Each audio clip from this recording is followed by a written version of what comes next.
The way my museum is built is more like a warehouse full of wash machines. Quite the room. Yeah, it's a sea of wash machines. I've taken them all apart to the last screw. Some very interesting gearing. The lady invented this. This is for her kids. Sit on the teeter-totter, unbounded energy to do the washing. I always tell people that I'm not a golfer. I don't do much fishing, and I detest bungee jumping, so I pick wash machines. This is why I told you they look like a chunk of dog meat.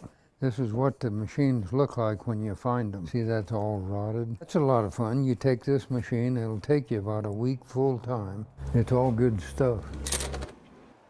A little over a couple years ago, I turned my interest to learn woodworking. That's good.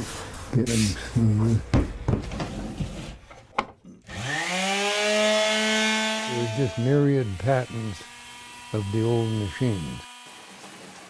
Many of these I had no hope of finding, but I wanted to demonstrate to the folks what the inventors had in mind. Like that. The whole mechanism weighs a lot, and I didn't intend it to be so heavy. Oh, it goes over here. I've gone from a rather high-tech situation to one low-tech, more historical than technical in that respect. This is number 51 that I'm working on. Roughly 300 more. I am having fun. They have unique differences of the other 1,500. Here's a 1858 version, combination that churns butter and washes it simultaneously. I think it's beautiful, but most people don't think of a wash machine as being beautiful. I like to do this stuff. See, this is how it's gonna work. I do have a passion for wash machines. My next birthday will be number 88 within the next 12 years, and hopefully much sooner than that, to find a home where my museum can be preserved for posterity.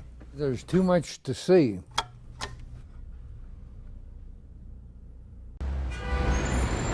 This is 5 Points. I think this is the heart of Denver. It's like so many of Denver's neighborhoods, development and construction line the streets. And it's bittersweet, to see the neighborhood change. In the midst of all the change, though, history still stands tall. Decades old, generations strong, more than a century long. And that's what this story is all about, celebrating the things. And you just had the whiting dinner and a 6-piece, correct? Did you need anything else? That continue. They know we're here. They know we're here. To stay the same. This is probably the only place you can come and get some food and you don't have any money. Hi. This is Fatima Dickerson, and we're inside her family's restaurant, Welton Street Cafe. All right, good. See you later. Thank you. A neighborhood staple since the 1990s. I see some people for breakfast, lunch, dinner. Yes, they serve food here, but regulars say they serve so much more than that. They serve love. Love is something you can find in more places than one around 5 Points, and if you listen hard enough, you might just hear it. Zion Baptist Church. The first African-American church in the Rocky Mountain West. I told you guys, there's a lot of history lining these streets. Zion certainly adds a historical significance, without question. The church started in 1865, moved into this building in 1913. What great things that God has. Zion Baptist and Welton Street Cafe aren't the only establishments to hold out and weather the development storm. It's my family history. The Cousins family hasn't sold out either. I'd say the Cousins' legacy is long-time ownership of property and community involvement. Dr. Renee Cousins King continues to hold her family's torch. She owns properties all over 5 Points. This one and that one. Oh, and that one too. Cousins King's grandparents moved to Denver in the early 1900s, bought this place. Then her parents managed it all, bought some more property, and now she's here to keep it all going. There are important lessons to be learned from the past. The Cousins family, the church, and Welton Street. 3 different stories, but at the end of the day, they really all melt into one. Because let's face it, this neighborhood won't really know where it's going until the people here know where it's been. Zora Stevenson, Channel 2 News. Far away from Denver, where coal trains still roll through town and mining is bragged about on the welcome sign, you find Somerset, Colorado, population 90. No cell service here. From above, what you see is pretty much what you get. There's a nice little coal mine in town. It's a good little town. Terry Staley has lived here nearly all his life. He's a proud retired coal miner. 30 years experience. His sons still work in the West Elk mine, one of the last active mines in the state. Well, I've done just about everything there is to do in the coal mine. I don't know, I might not have done it very good, but I did it.